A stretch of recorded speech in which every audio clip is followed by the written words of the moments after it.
wonderful stories with us. So let's listen. It's your turn to listen to stories today. Thank you. Shubhamangalam.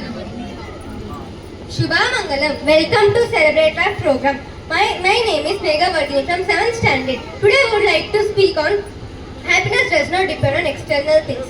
There was a wealthy old man who liked to drink a glass of warm milk before he went to sleep.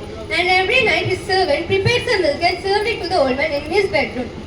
And every night the servant thought about how tasty it looked. One day he decided to drink a quarter of the milk and replace it with the warm water.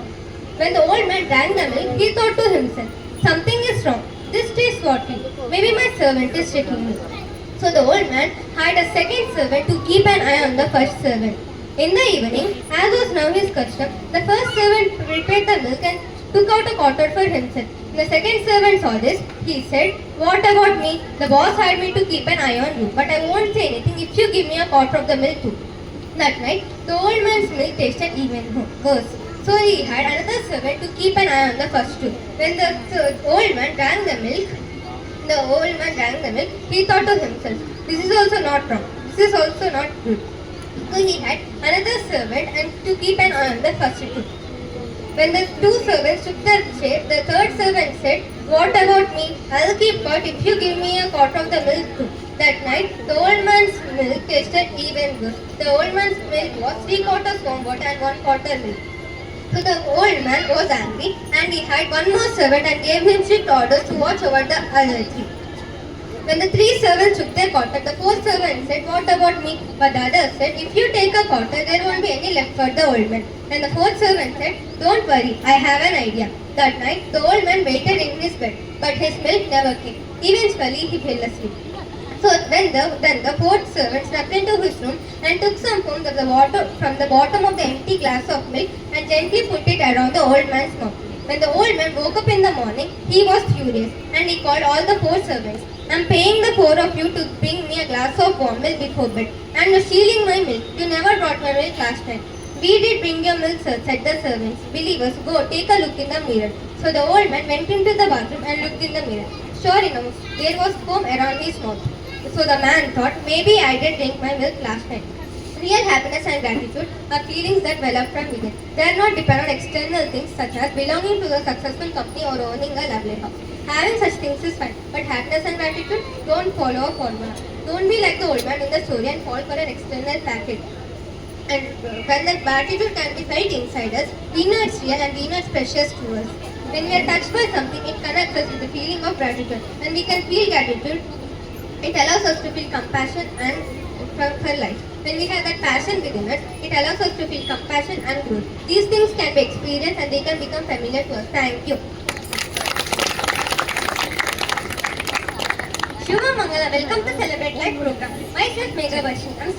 I'm studying in 7th standard. Today I'm going to speak on life, seeds of fulfillment and clarity. The desert is a cold-beating place. It is dry and dusty. The landscape barren and colorless. The wind blows and dries out the sand and soil. The relentless sun strips away what little moisture is left, wetting the ground.